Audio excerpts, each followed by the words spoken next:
Hello everyone, আসসালামু আলাইকুম। আমি রিমা নোয়াখালী থেকে বলতেছি। কাছে দূরে যে যেখান থেকে আমার ভিডিওটি দেখতেছেন, আশা করি আপনারা সবাই ভালো আছেন। আলহামদুলিল্লাহ, আপনাদের দোয়ায় আমিও ভালো আছি।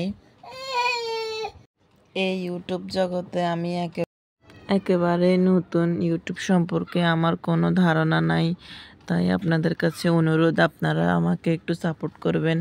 আপনাদের সাপোর্টে, দোয়া ও ভালোবাসায় আমি হয়তো একটু এগিয়ে যেতে পারবো। সকাল হয়ে গেছে, আমি সকালের কাজকর্মগুলো করে নিতেছি। গ্রামের বউদের সকালবেলা যা যা কাজকর্ম থাকে, খাট টাট ঝেড়ে নিতেছি, ঘর দুয়ার ঝাড়ু দিয়ে আমি কিছু ডাম যেগুলোতে মুড়ি আটা এগুলো রাখি আর কি, একটু অপরিষ্কার দেখা যাইতেছে, এগুলো মুছে নিতেছি। তারপর সকালকার নাস্তা করে নিয়েছি।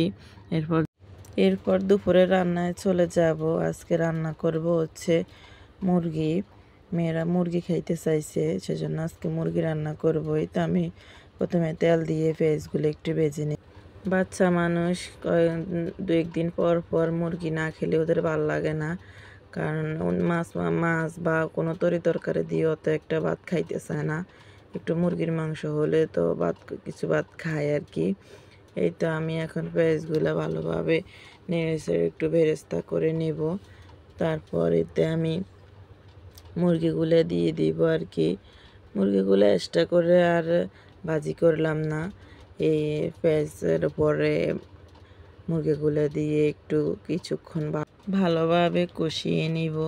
কিছুক্ষণ ভালোভাবে অনেকক্ষণ সময় ধরে আর কি ভাজি করে নিব। তারপর ঢাকনা দিয়ে কিছুক্ষণ নরম হতে দিব আর কি। একটু ভাজা ভাজা হলে সেখানে আমি সব রকম গুঁড়া মশলা দিয়ে দিব, সাথে বাটা মশলাও দিয়ে দিব। আগে বাটা মশলা দিয়ে দিব আর কি। মুরগি ভাজা অবস্থায় আগে বাটা রসুনটা দিয়ে দিব আর কি। তারপর এক এক করে গুঁড়া মশলা দিয়ে দিব।